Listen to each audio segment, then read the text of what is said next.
नमस्कार, live India news में आपका स्वागत है। मैं हूं अशोक शुक्ला और आज मेरे साथ मौजूद हैं एपी शुक्ला, बाजार विशेषज्ञ। सर, लाइव इंडिया न्यूज में आपका स्वागत है। Thank you. सर, आपसे जानना चाहेंगे कि पिछले 5 कारोबारी दिनों में जो है मुंबई शेयर बाजार ने करीब अंकों को अधिक अंकों से ज्यादा सेंसेक्स नीचे गिरा है। इसके पीछे मुख्य वजह क्या मानते हैं? क्योंकि यूक्रेन और रूस की जो लड़ाई में भी नहीं गिरा था, वो अब जाके ज्यादा गिरा, उसका अब परिणाम दिखाई दे रहा है। अभी आप सुनते होंगे कि जो हमारा मार्केट है करीब यूक्रेन वार के बाद से ही गिरना शुरू हुआ, पर कुछ दिनों में ज्यादा गिरावट आई है। उसका रीजन ये है कि आपने सुना होगा कि बिटकॉइन में पूरा मार्केट कोलैप्स हो गया, उनके सारे कैपिटल जीरो हो गए, और चाइना में भी जो एफआईज के इन्वेस्टमेंट थे वो भी ऑलमोस्ट 10-20% पे रह गए। बहुत बड़ा उनका नुकसान हुआ है, और भी मार्केट में उनके बहुत नुकसान है। सिर्फ इंडिया ही एक ऐसा मार्केट है जहां पे एफआईज ने जो इन्वेस्ट किए थे उनको आज भी रिटर्न मिल रहा है, इतनी बड़ी गिरावट के बावजूद।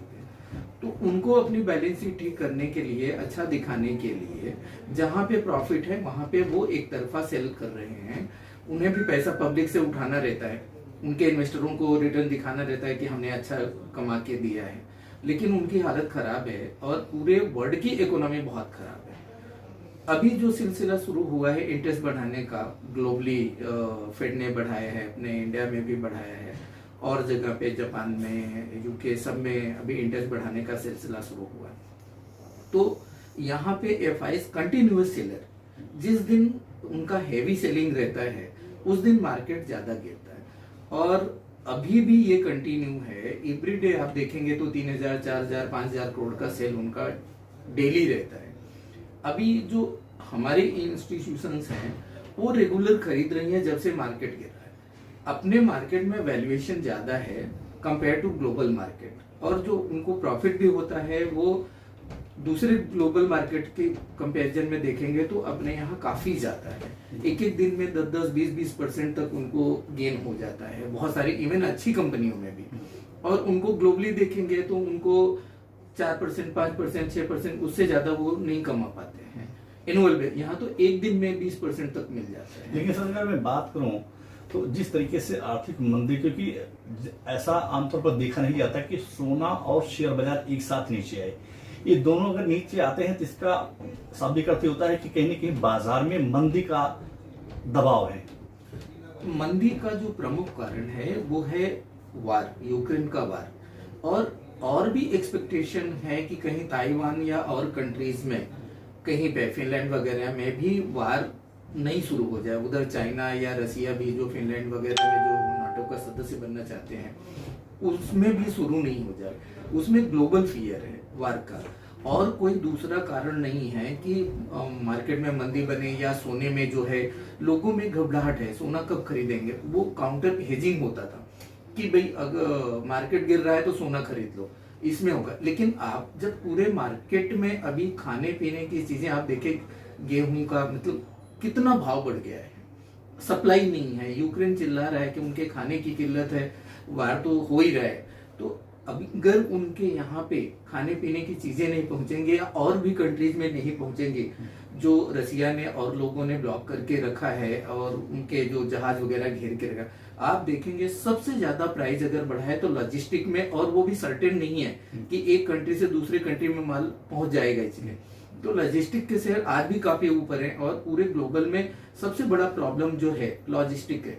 और जब तक टाइम पे जहाज नहीं पहुंचेंगे और वो रीजनेबल रेट नहीं रहेगा, फ्यूल का आप देख रहे हैं क्या हालत है, अपना $120 पे है, उसी के कंपैरिजन में अपना रुपया भी गिर रहा है।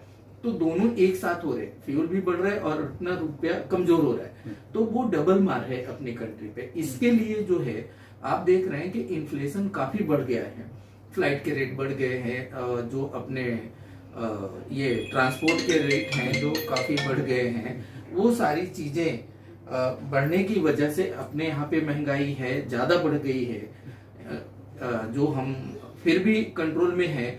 लेकिन और देखेंगे यूएस, यूके या गल्फ कंट्रीज, हर जगह बहुत जोर से महंगाई बढ़ गई है। तो घबराहट, तो सर मैं जानना चाहता हूँ, घबराहट के इस माहौल में, क्योंकि एफआईआई बेच रहा है, कोई ना कोई अपने इंडिया का खरीद रहा है, ऐसे समय में क्या निवेशकों को बाजार से दूरी बनाए रखना बुद्धिमानी होगी या इसमें एंट्री की जरूरत पड़ेगी? मेरे हिसाब से अगर किसी को 1000 रुपए इन्वेस्ट करना है मार्केट में, तो उसे क्या करना चाहिए, जिस तरह से मार्केट गिर रहा है, ये किसी को नहीं पता है कि कब इसमें रिवर्स होगा, बॉटम आउट कब होगा, नीचे से कब ऊपर जाना शुरू करेगा। तो उन्हें क्या करना चाहिए, एवरेज आउट करना चाहिए। जैसे 1000 रुपए इन्वेस्ट करना है तो 200 अभी करने का, अगर मैं मार्केट नीचे आए तो फिर 200 रुपए इन्वेस्ट करना। तो ऐसे उन्हें पीसमेल में इन्वेस्ट करना चाहिए और वो आप देखेंगे कि साल 2 साल के अंदर उनका पैसा डबल हो सकता है यहाँ से। तो ये थे बाजार विशेषज्ञ एबी शुक्ला जी। इनका साफ कहना है कि बाजार में इन दिनों घबराहट का माहौल है और अगर कोई निवेशक एंट्री करना चाहता है तो एक साथ बाजार में एंट्री ना करे। वो स्लैब वाइज अगर एंट्री करेगा तो कहीं पर प्रॉफिट कहीं पर नुकसान, तो जो उसका मार्जिन होगा साल भर में वो अच्छा खासा मार्जिन कमा सकता है। लेकिन जो नए खिलाड़ी हैं, जो नए निवेशक हैं, वो अगर इस समय बाजार से दूरी बनाए रखें तो उनके लिए ज्यादा बेहतर होगा। Ashok Shukla, live India news, Mumbai. आप देख रहे हैं लाइव इंडिया न्यूज चैनल, रोचक खबरों का नया अंदाज। लाइव इंडिया न्यूज चैनल पर अपडेट खबरें देखने के लिए चैनल को सब्सक्राइब, लाइक और शेयर जरूर करें।